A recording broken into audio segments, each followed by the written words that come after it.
Bonjour à tous. Alors aujourd'hui, je vais vous faire une crème, donc avec vraiment une texture crème, contre le psoriasis. Donc je vais vous faire deux recettes, mais ça ne changera qu'au niveau des huiles essentielles, puisque j'ai une commande pour une femme enceinte, donc qui est enceinte de 4 mois. Donc voilà, souvent les huiles essentielles sont interdites aux femmes enceintes en dessous de 3 mois. Certaines sont carrément interdites aux femmes enceintes, hein. D'ailleurs, dans ma recette de base, j'ai deux huiles essentielles qui ne sont pas du tout bonnes pour les femmes enceintes. Donc on va faire deux recettes, puisque j'ai deux commandes. Une pour une personne qui adulte, etc., qui n'est pas de contre-indication, et une autre pour la femme enceinte de 4 mois. Mais la base de la crème est la même. Donc, en plus, du coup, je vais utiliser un hydrolat spécial pour les problèmes de peau, qui est l'hydrolat de Géranium rosa. Je vais vous montrer. Alors, pour l'instant, c'en est un que j'achète, puisque je n'ai pas les roses qu'il faut pour le faire. Ce sont les roses Bourbon, hein. Voilà, donc ça va permettre de compenser, en quelque sorte, les huiles essentielles que je ne peux pas mettre. En tout cas, ça va aider. Voilà, alors on va faire notre phase aqueuse en premier lieu. Donc c'est pour deux pots de 100 ml. Donc ça nous fait 200 ml. Donc je vais doubler mes proportions habituelles. Si vous voulez en faire que pour 100 ml, évidemment, vous ferez moitié moins.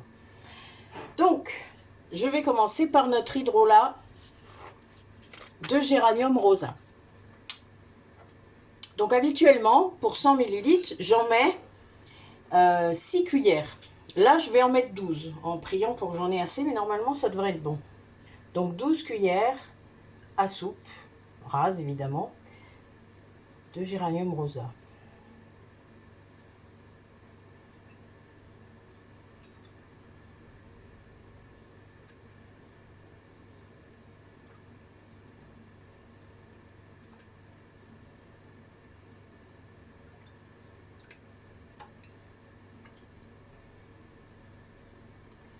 Il m'en manque deux. Je vais aller... Vous voyez, c'est pas très grave. Je vais prendre un autre hydrolat. Je reviens.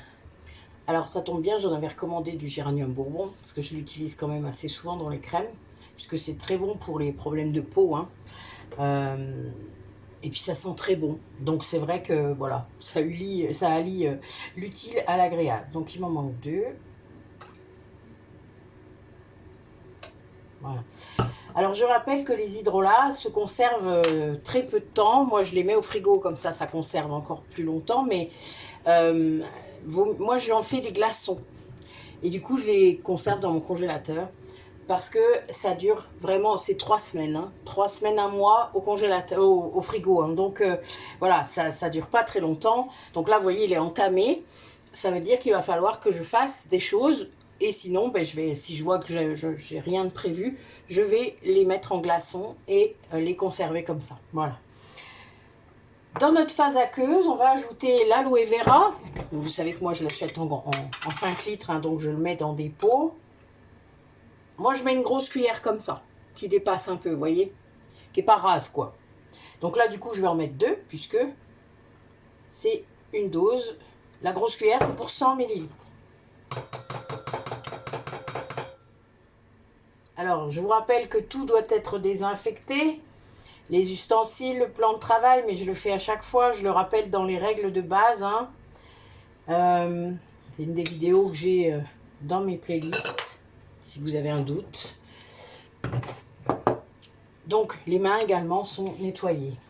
Ça, c'est donc ma phase aqueuse que je vais mettre au bain-marie.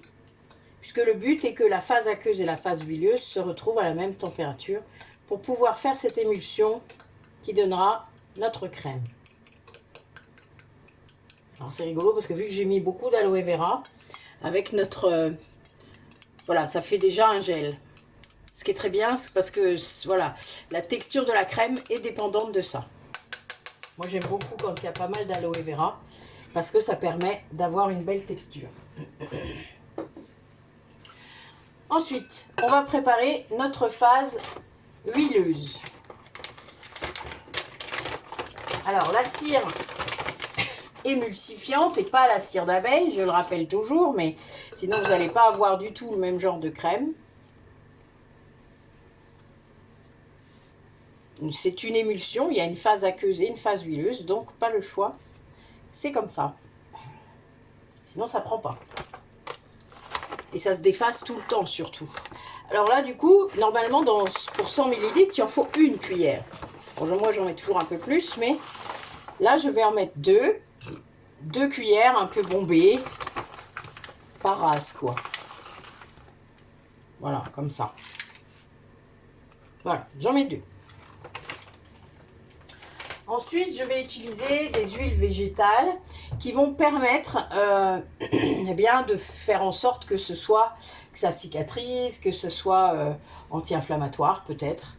Là, j'ai un macérat que j'avais de l'été dernier, un macérat de plantain sur huile d'olive. Donc, je vais l'utiliser puisque l'huile d'olive, de toute manière, aide à la régénération, ça adoucit la peau, ça cicatrise, donc c'est très bon. Et le plantain, eh bien, c'est une plante magique, c'est bon à tout. Et je vais utiliser aussi de l'huile de nigel qui a une action sur les douleurs articulaires, musculaires, sur les inflammations de la peau et qui est cicatrisante. Hein. Donc c'est vraiment la meilleure huile pour moi pour le baume, et d'ailleurs psoriasis mais aussi eczéma.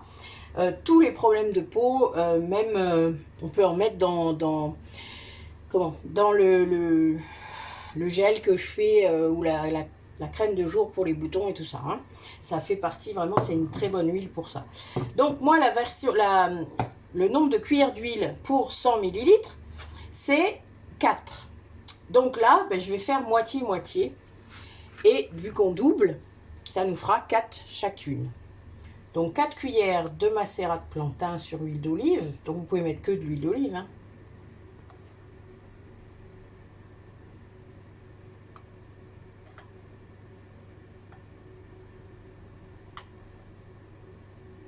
Voilà.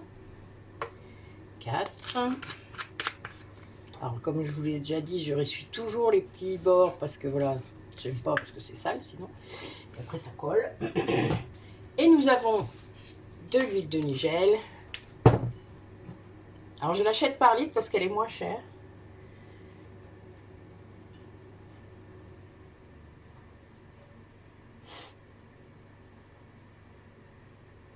Voilà, 4. Elle est un peu marron, un peu dorée.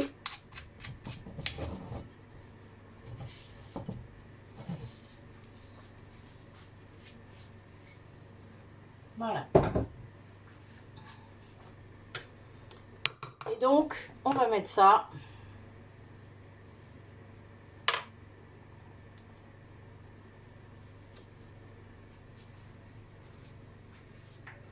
à fondre au bain-marie. Je vais sortir mon aloe vera tout de suite, sinon ça va être trop chaud. Ça, il va être en attente.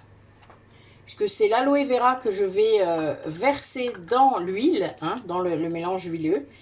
Et ensuite, nous mettrons au congélateur, comme on fait d'habitude, hein, puisque le but est de refroidir cette crème. Et donc, elle va prendre petit à petit, comme une chantilly. Ah, je voulais mettre du beurre de karité, vous voyez, je l'avais sorti, finalement j'ai oublié. Donc, a priori, c'est qu'il n'y a pas forcément besoin. Vous pouvez, hein, donc dans votre proportion de 4 cuillères pour 100 ml, vous pouvez mettre une de l'huile d'olive, une de beurre de karité et deux de nigel. Voilà, sachant que la nigel est la plus traitante des 3. Le beurre de karité, vous savez que c'est pour adoucir, régénérer encore plus la peau, hydrater la peau. Voilà, donc c'est vraiment très bon. Donc je vais préparer moi mes huiles essentielles. Comme ça, je vais vous dire un petit peu ce qu'on va mettre. Alors, on va pouvoir mettre pour les 2 personnes, donc la personne adulte et la femme enceinte, de l'huile essentielle de titri. Donc la titri, vous le savez sûrement déjà, c'est une antivirale, une antibactérienne.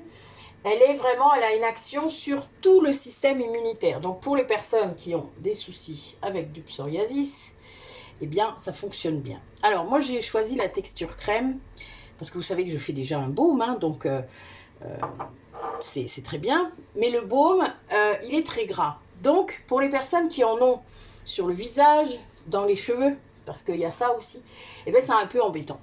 Donc là par exemple, moi j'ai des personnes qui en ont dans les cheveux ou dans la barbe, et là c'est vraiment compliqué. Donc une crème, ça rentre plus facilement dans la peau, vous mettez ça le soir, avant de vous coucher, et puis eh ben, le lendemain c'est rentré, et vous avez, au moins vous vous êtes pas gratté la nuit, parce que vous savez qu'on se gratte aussi inconsciemment. Moi mon eczéma quand il revient, c'est la nuit, hein. Je me gratte des fois de façon un peu acharnée. Donc la deuxième huile essentielle, qui est aussi adaptée aux femmes enceintes, c'est la Géranium rosa. Toujours pour les femmes enceintes, interdit pour les femmes enceintes de moins de 3 mois. Exactement pareil pour le titri. Donc là, on va pouvoir mettre ces deux huiles essentielles pour la dame. Je vous dirai combien au fur et à mesure. Quand on en sera là. La troisième huile essentielle qui est aussi adaptée aux femmes enceintes de plus de 3 mois, c'est la lavande vraie ou lavande fine. Donc ça, c'est vachement bien parce que déjà, ben, pour les bébés aussi, c'est possible et tout ça. Donc ça va être régénérant. L'huile essentielle de lavande, elle est régénérante. Elle est vraiment très très bonne pour les problèmes de peau. Et ça, elle est même antalgique, c'est-à-dire qu'elle soulage la douleur. Hein. Donc ça, c'est vraiment très très bon. Ensuite, et là, ce sont les seuls 3 qu'on peut utiliser pour les femmes enceintes. Celle que je vais rajouter n'est pas du tout pour les femmes enceintes, mais ce sera pour donc l'autre peau. Je vais la mettre un peu à part. C'est la camomille matricaire, la camomille allemande. Celle-là, elle est anti-inflammatoire, cicatrisante. Elle est vraiment très très bonne pour justement... eh bien, comment je pourrais vous expliquer ça, la conséquence du psoriasis. Ça peut même traiter, moi je mets des fois les 2 camomilles, donc la camomille allemande, mais aussi la camomille romaine, qui elle permet d'agir sur le système nerveux. Hein. Ça j'en mets dans l'eczéma, dans le baume d'eczéma. Voilà, donc notre crème, notre phase huileuse est bonne. Elle doit être un peu chaud d'ailleurs. Excusez-moi, il faut que je prenne un petit truc, parce que c'est vraiment chaud. Voilà. Heureusement qu'on met dans le congélateur après. Voilà, donc, on va pouvoir verser l'aloe vera. Voilà, c'est bon. C'est parce que j'essaye de faire en sorte que vous voyez, mais là j'ai un angle différent de d'habitude. Oula. Non, ça va, j'en ai pas fait couler à côté. Donc, on bat comme si on battait une mayonnaise. Hein. C'est vraiment le même principe. Normalement, vous voyez le changement de couleur. Voilà. Vous voyez là, le changement de texture. Ça s'épaissit un peu d'ailleurs, puisque vous avez l'aloe vera qui est en gel déjà. Vous voyez, ça prend déjà un aspect crème, mais qui est un peu fluide. Voilà, on vide carrément complètement notre peau. Hein. On ne gaspille pas. Avec une petite maryse. Voilà. Pour l'instant, on ne met pas d'huile essentielle, puisque là, c'est encore trop chaud. Et ça gaspillerait vos huiles essentielles, puisque une trop grande chaleur dans les huiles essentielles, eh bien, ça perd son pouvoir, hein, qu'il soit médicinal ou énergétique. Voilà, donc là, elle est prise, mais il va falloir qu'elle refroidisse, hein, parce que là, elle est vraiment chaude. Donc, je vous mets sur pause, et puis, je vous reprends tout à l'heure quand elle sera un petit peu plus refroidie. Alors, donc, vous voyez, elle est restée à peu près 10 minutes, un quart d'heure au congélateur. Je l'ai remuée une fois, et donc, elle est pas mal. Elle est encore un petit peu tiède sur le fond, je le sens, mais ça va aller pour faire ce qu'on va faire, d'accord ? Donc là, on va mettre en premier le conservateur. Moi, j'utilise du Cosgar ou de l'Isocide. Donc, on va en mettre 1 millilitre. 2, pardon. 1 millilitre par 100 millilitres, d'accord? Donc, ça fait 2 millilitres.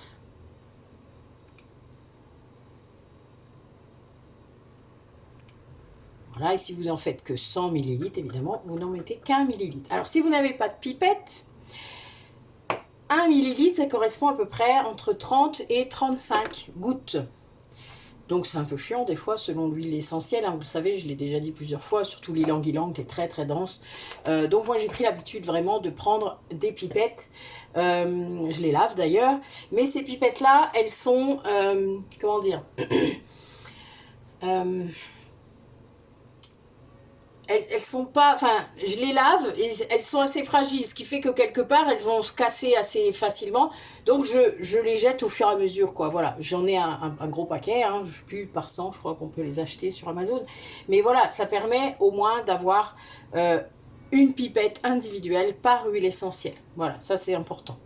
Alors, du coup, je vous ai dit, pour le visage, là c'est deux personnes qui ont plutôt du psoriasis sur la tête, sur la barbe, sur le visage, donc le long des oreilles, derrière les oreilles. Donc on va mettre 1%, puisque là ça concerne la tête, le visage. Faudrait pas qu'il y ait trop et que ça devienne tout rouge, hein, c'est pas le but, et que ça gratte encore plus, ce serait quand même dommage. Donc on va faire 1 millilitre en tout. Donc pour l'autre personne, on a 4 huiles essentielles pour lui. Et pour la personne qui est enceinte, on en a 3. Ben, de toute manière, j'ai pas le choix puisque je vais mettre d'abord les 3 communes et après je vais séparer. Puisque comme ça, je vais pouvoir finir la crème qui reste avec l'huile essentielle dont la femme enceinte ne peut pas utiliser. Donc, ben, je vais couper en 4. Donc, je vais mettre 0,25 ml pour chaque huile essentielle. À part égale, hein, c'est pas un souci. Donc vous regardez, alors moi j'ai une pipette de 1 ml. Donc là je suis à la moitié. Donc je vais repousser un petit peu. Voilà, là je suis à 0,25. Ça fait pas beaucoup, hein, mais il n'y a pas besoin que ça fasse beaucoup. Pardon, ça c'était du coup, ça c'est pour 100 ml, 0,25. Je vais y arriver. Hein. Voilà. Voilà. Donc, vous allez mettre pour 200 ml 0,5 de chaque. Par contre, vu que vous n'allez pas faire souvent 200, à moins que vous ayez plusieurs personnes qui soient concernées, eh bien, vous allez faire plutôt pour 100 ml, voire 50 ml. Donc, n'oubliez pas de diviser à chaque fois. Hein. Je ne vous redonnerai pas les contenants, je n'ai pas le temps de faire ça. Donc là, j'ai dit 0,5 de chaque.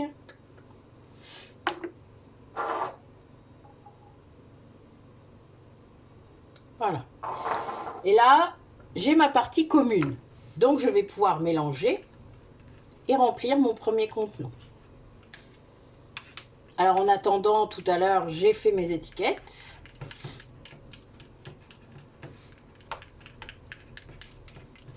Vous voyez, hein, ça fait une belle crème hein, avec une belle texture. Elle est claire, hein, puisque les huiles qu'on a utilisées, en fait, ne sont pas très foncées.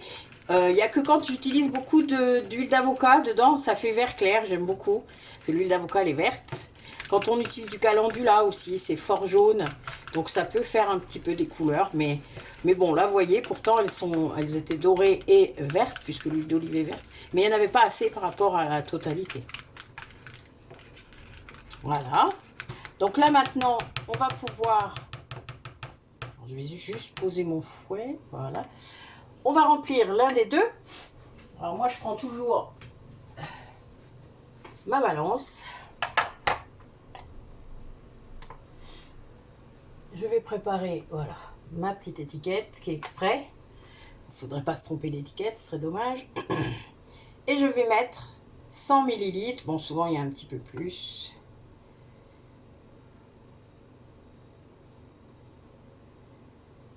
Voilà, là, je suis à 77.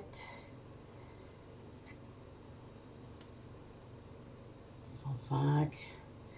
Voilà, petit cliché. Et ce sera bon. Parce que vu que je mets 2 cuillères assez bombées d'aloe vera, en fait, ça fait toujours un petit peu plus. Voilà, là, j'ai 110 à peu près. Donc, c'est bien. Là, je tasse. Ça retire un peu les bulles d'air. Et je ferme et je vais pouvoir la mettre au frigo en attendant que la cliente elle vienne la chercher. Voilà, une. Elle est belle, hein, regardez. Ça fait un bel aspect, hein. Moi j'aime beaucoup. J'utilise beaucoup hein, ces crèmes-là. Moi j'en fais pour moi et voilà. Donc, on va pouvoir finir avec notre huile essentielle. Alors elle est bleue, la camomille allemande, hein, vous ne pouvez pas vous tromper. La camomille romaine, elle est transparente presque. Hein. Et on va mettre 0,5 également. Donc là, pour la personne qui n'est pas enceinte, ça va être rigolo parce que je pense que ça va nous faire... Alors là, vous voyez, c'est trop bleu, c'est pas récupérable. Celle-là, je vais la jeter. Hein, puisque sinon, ça va pas réussir à être nettoyé. Voilà. Je fais ça direct, comme ça, j'oublie pas. Alors, on va voir, ça fait bleu clair. Ah oui, ça fait très bleu. Regardez, c'est rigolo. Heureusement, ça laisse pas de traces. Hein. Comme quand je fais les savons, vous savez, des fois, j'ai des colorants qui sont un peu bleus. Oh, une crème bleue, c'est trop cool. J'utilise pas souvent la camomille allemande. Hein. C'est rigolo parce qu'elle est un peu chère déjà. Et puis, ben, je la réserve pour vraiment des cas où je peux pas mettre autre chose à la place. Et c'est vrai que pour le psoriasis, il n'y a pas de photo, quoi. La camomille romaine est beaucoup moins chère.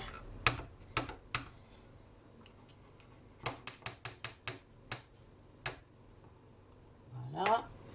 On nettoiera après. Où est mon autre pot? Oh, on ne voit pas clair. Hop, on met bien la tare. Et on va remplir notre pot de crème bleue. Rien m'amuse, hein.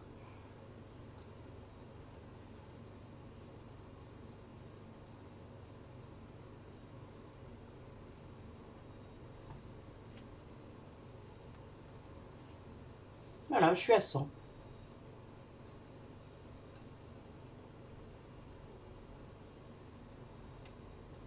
Bon, j'ai peut-être mis trop dans l'autre, mais c'est pas grave.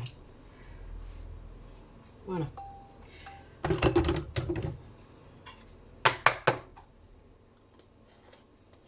Voilà. La bonne étiquette. Et c'est bon.